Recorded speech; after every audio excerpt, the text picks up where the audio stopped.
Howdy team, happy Thursday. I am sitting in Elroy right now, but more importantly, I'm sitting in the parking garage at Arlington Memorial.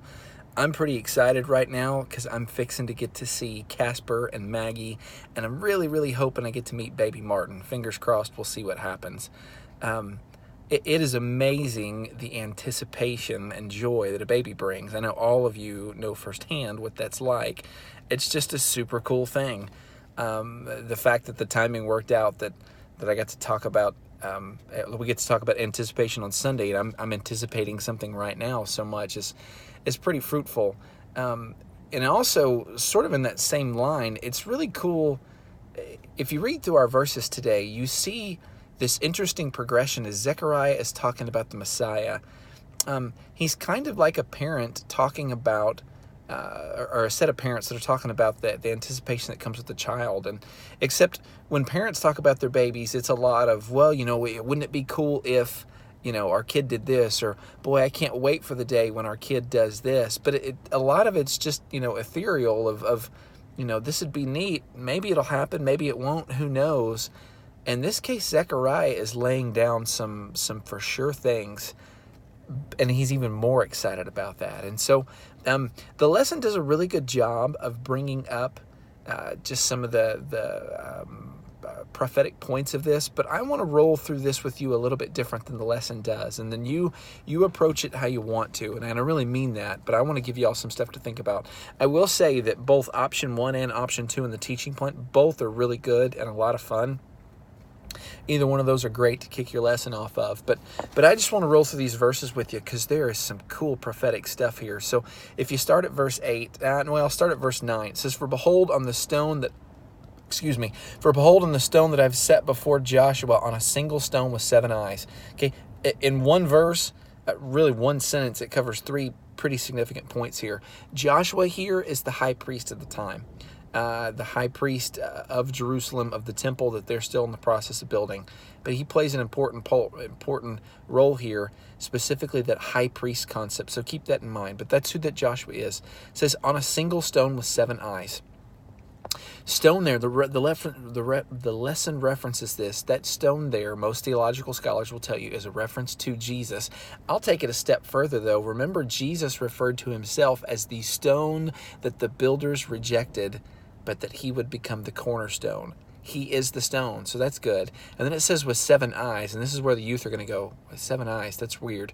This is actually a reference to Revelation, because in Revelation, in the throne room, we see that Jesus, Revelation chapter 5, we see that Jesus is described as having 7 eyes.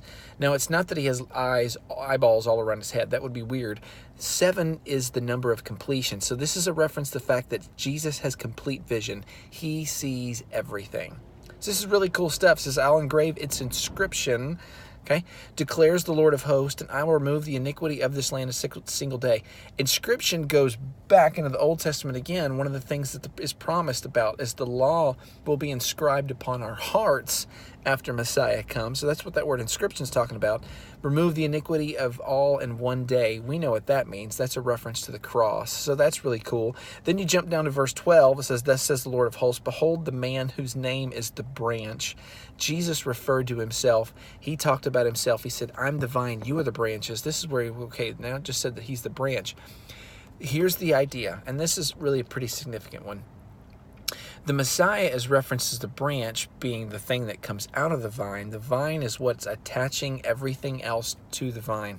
Jesus took it a step further when he was here. He said, look, I am God. I'm the vine, and you get to be the branches because you're going to be the bridge from other people to me now, just as I am the bridge from you to the Father.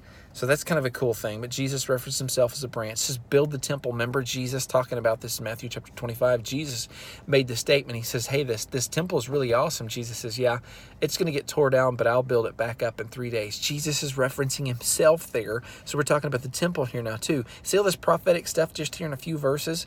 It says, there'll be a priest on his throne. The lesson already talks about this, that a priest was not a king, and a king was not a priest, but Jesus is going to fulfill both. That's really significant. Spend a little bit of time there.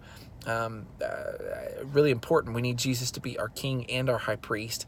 Hebrews 4 says that Jesus is our high priest and he's interceding for us on our behalf. And then one day when he comes back, he will reign forever as our king. So he gets to be both. A couple more. It says he's humble and he's mounted on a colt and a donkey. You guys should recognize that reference. That's something that Jesus was absolutely going to do. He was going to ride on a donkey. The reason why him riding on a donkey is significant is because when a general would come into town riding a donkey, that means he came in peace. He was looking to come and build reconciliation. When a king would ride in riding a horse, that meant he was coming for war. When the king shows up on earth the first time, he came riding a donkey. He was coming to declare peace. He was declaring war on sin, and he was going to die for sin, but he was declaring peace with people. When he comes back the second time, which is what starts in verse 10, he will be coming back riding a horse, declaring war on the nations of those who have rejected him. So that's a big deal. And then that last little section, guys, verses 7 through 10, that's all about how Jesus is sanctifying us, making us more like him so we can have a sweeter relationship. There's so much prophetic goodness here. I'm excited about it. I'm excited about Sunday, and I'm excited about getting to go meet a baby here. So I'm going to jump and go do that. But guys, I love y'all, and I can't wait to see you. Talk to you soon.